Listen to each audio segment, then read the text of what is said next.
जंगल। वेद जंगल में घूम रहा था। आज वह अपने इंसानी रूप में था। तभी उसके सामने एक भेड़िए आ जाता है जो शायद जंगली था। वह उसकी तरफ देखकर गुर्राता है तो वेद अपने कदम उसकी तरफ बढ़ाता है।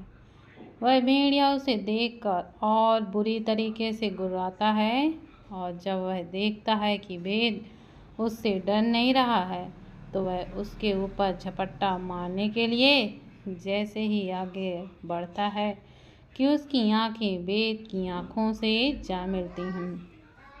जब वह वेद की आंखें देखता है तब वह अपने कदम पीछे ले लेता है, क्योंकि यह भेड़ियों की फितरत थी अपने से कमज़ोर को डराना और अपने से शक्तिशाली से डरना।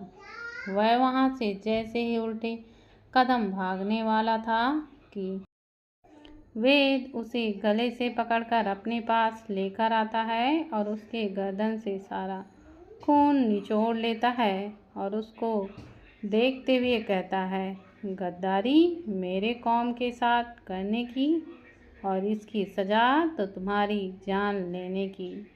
कहकर वो बहुत जोर से चिल्लाता है। उसकी चिल्लाहट इतनी ज़्यादा शक्तिशाली थी कि आसपास में जितने भी जानवर बैठे हुए थे सभी उड़ जाते हैं। उसके बाद वेद अपने असली रूप में आकर एक साया बनकर उड़ जाता है। अगली सुबह जब आनी की नींद खुलती है तब वह अकेले बेड पर पड़ी हुई थी। वह झटके से उठती है और अपने कमरे से बाहर आती है तो वह देखती है वहाँ पर तान्या बैठी हुई थी। उसे देखकर आनी दौड़ते हुए उसके पास जाती है और कसकर उसे अपने गले लगाकर कहती है, तुम कहाँ चली गई थी? तुम्हें पता भी है मैंने तुम्हें खोजने की कितनी ज़्यादा कोशिश की है। वेद जो कि वहाँ की बालकनी के साइड किसी से फ़ोन पर बात कर रहा था उसकी तरफ तान्या इशारा करते हुए कहती है, तुम्हारा बॉयफ्रेंड सच में इतना भी बुरा नहीं है, उसने मुझे बचाया है। आनी उसके इशारा करने की दिशा में देखती है जहाँ पर वेद किसी से फ़ोन पे बात कर रहा था। उसे याद आता है कि वेद ने उससे कहा था कि वह कल सुबह तक तान्या को ढूंढ लाएगा। अब उसे यकीन हो जाता है कि वेद अपने वादों का सच्चा है। वह तान्या की तरफ देखकर कहती है, जाओ तुम फ्रेश हो जाओ, मैं अभी आती हूँ। यह कहकर वह वेद की तरफ बढ़ जाती है। जब वेद के पास पहुँचती है तो वेद अभी भी किसी से इम्पोर्टेंट बात कर रहा था। आनी जल्दी से उसके पास जाती है और उसे पीछे से गले लगाते हुए जोर से चिल्लाती है, जिस कारण वेद थोड़ा सा चमक जाता है। उसके बाद वह फ़ोन को काट कर अपने पॉकेट में रखते हुए कहता है, यह कैसी बदतमीजी है? तुम 2 मिनट रुक नहीं सकती थी? मैं इम्पोर्टेंट बात कर रहा था। उसकी बात सुनकर आनी उससे अलग हो जाती है और बिना उसे कुछ कहे वहाँ से जाने लगती है तो वेद उसे कमर से पकड़कर अपने आप से सटा देता है और कहता है, क्या हुआ, कहाँ जा रही हो? आनी उसकी तरफ देखती है और कहती है, तुम अपना बात कर लो, उसके बाद जब तुम्हें समय मिले तो बता देना, मैं तुमसे बात कर लूँगी। मैं तो तुम्हें थैंक यू कहने आई थी। वैसे तुमने बताया नहीं तान्या कहाँ थी? वेद उसे गले से लगाते हुए कहता है, आई एम सॉरी बट मैं बहुत इम्पोर्टेंट काम कर रहा था। डैड का कॉल आया था इसलिए तुम्हारे अचानक चिल्लाने से मुझे गुस्सा आ गया। और जहाँ तक बात है तान्या की, मैंने उसे सही सलामत ला दिया। बस इतने में खुश रहो, यह जानने की ज़रूरत नहीं है और हाँ, परसों ऐश्वर्या और बाकी सबका कॉन्सर्ट है। उसे अटेंड करने के बाद हम सब वापस दिल्ली के लिए निकल रहे हैं। उसकी बात सुनकर रोनी उसे कस के गले से लगा लेती है और उसके गाल पर किस करते हुए कहती है, थैंक यू सो मच इतनी जल्दी यहाँ से जाने ने के लिए, क्योंकि मैं अभी और मज़े करना चाहती हूँ।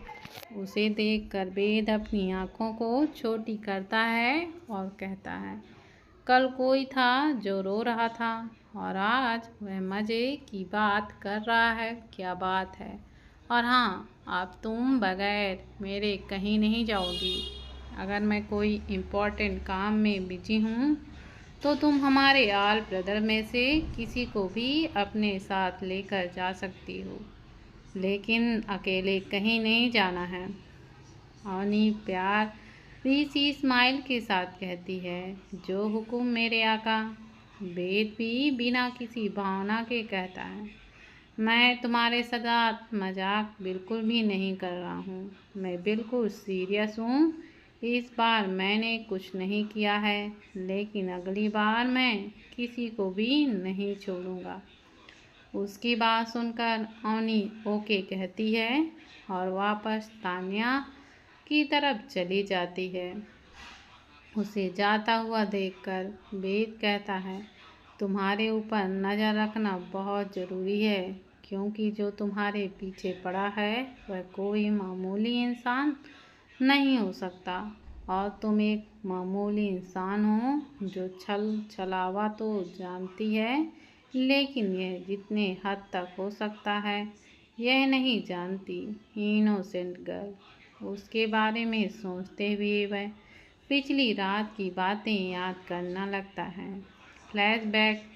जब भी जंगल में पागलों की तरह दौड़ रहा था, तभी उसने कनिष्क को देखा था, जो वहाँ पर एक आदमी को परेशान कर रहा था। वह उसे देखकर वहीं पर रुक जाता है और कहता है, जैसी कि उम्मीद थी कि तुम एक नॉर्मल आदमी नहीं हो, और मैं अपने डाउट पर कभी भी गलत साबित नहीं हुआ हूँ। तुम एक वेम्पायर हो, लेकिन मेरे होते हुए तुम ऐसे कैसे मेरे कानून को तोड़ सकते हो। सोचते हुए वह वहीं पर उसे घूरने लगता है। कनिष्क उस आदमी को वहाँ पर बहुत सारे खड़े भेड़ियों के बीच में फेंक देता है और फिर कनिष्क वहाँ से तेज रफ्तार से निकल जाता है। उसे जाता हुआ देख वेद उसके पीछे साया बन के दौड़ता है। तब वह देखता है कि कनिष्क एक रिजॉर्ट के अंदर जा रहा है। वह भी खामोशी के साथ उस रिजॉर्ट के अंदर चला जाता है।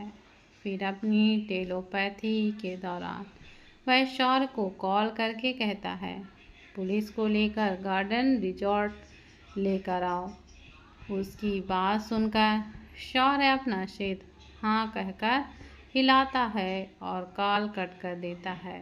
वेद धीरे धीरे उस तरफ बढ़ने लगता है। जब वेद उस एक कमरे के पास पहुंचता है तो देखता है वहां पर तान्या चुपचाप सिकुड़कर सो रही थी। कनिष्क उसके पास जाता है और उसे गले से लगाकर खुद भी सो जाता है।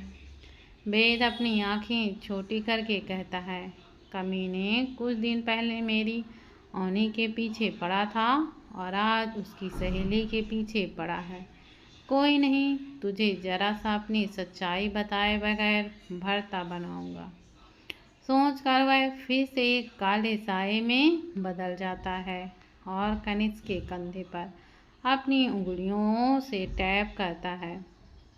कनिष्क अपनी आंखें खोलकर उसकी तरफ देखता है और जब वह एक काले साए को अपने पास देखता है तो तुरंत चौकन्ना होकर खड़ा हो जाता है। वेद उसके कॉलर को पकड़कर अपनी आंखें बंद करता है और वह दोनों रिजॉर्ट के टेरेस पर खड़े हुए थे। वेद का चेहरा अभी भी कनिष्क के सामने नहीं था। जिस कारण कनिष्क उसे पहचान नहीं पाता। कनिष्क उसकी तरफ देखकर कहता है, कौन हो तुम? वेद अपनी भारी आवाज़ में कहता है, तुम्हें उससे कोई मतलब नहीं होना चाहिए। तुम्हें बस इस बात से मतलब होना चाहिए कि तुमने एक लड़की को किडनैप किया है, और मैं तुम्हें इतनी आसानी से जाने बिल्कुल भी नहीं दूंगा। कहकर वह उसके मुंह पर एक जोरदार घूंसा मारता है। तो कनिष्क, जो अचानक हुए हमले से संभल नहीं पाया था, वह जमीन पर गिर जाता है।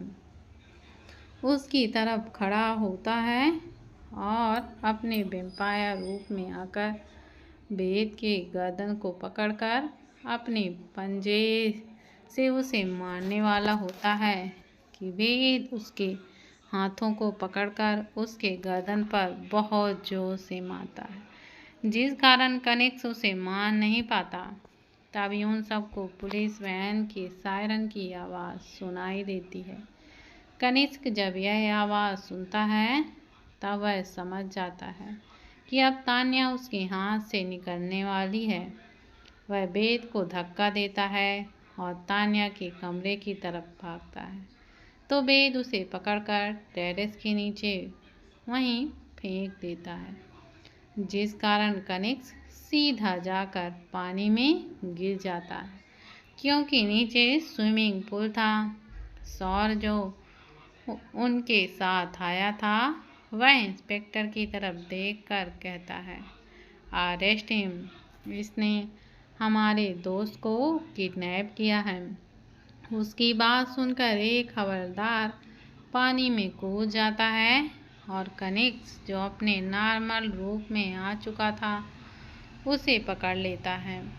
बाकी लोग जल्दी से रिजॉर्ट के अंदर जाते हैं। तान्या, जो कि पुलिस वैन के सायरन की आवाज़ सुनकर उठ चुकी थी, वह भी अपने कमरे से बाहर आती है और अपने सामने शौर को देखकर उसे अपने गले लगा लेती है। इंस्पेक्टर कनिष्क को लेकर आता है और तान्या की तरफ देखकर कहता है, मिस, क्या इन्होंने आपको ज़बरदस्ती किडनैप किया था? उसकी बात सुनकर तान्या एक नज़र कनिष्क को तरफ देखती है और कहती है, सॉरी इंस्पेक्टर, बट इसने मुझे किडनैप नहीं किया था। मैं खुद अपनी मर्जी से आई थी। इसे छोड़ दीजिए, यह बेगुनाह है। उसकी बात सुनकर सब लोग जहां उसकी तरफ हैरानी से देखते हैं, तभी वेद पीछे से आते हुए कहता है, सीरियसली, क्या तुम सब लोगों का टाइम अपनी तरह फालतू समझ के रखे हो?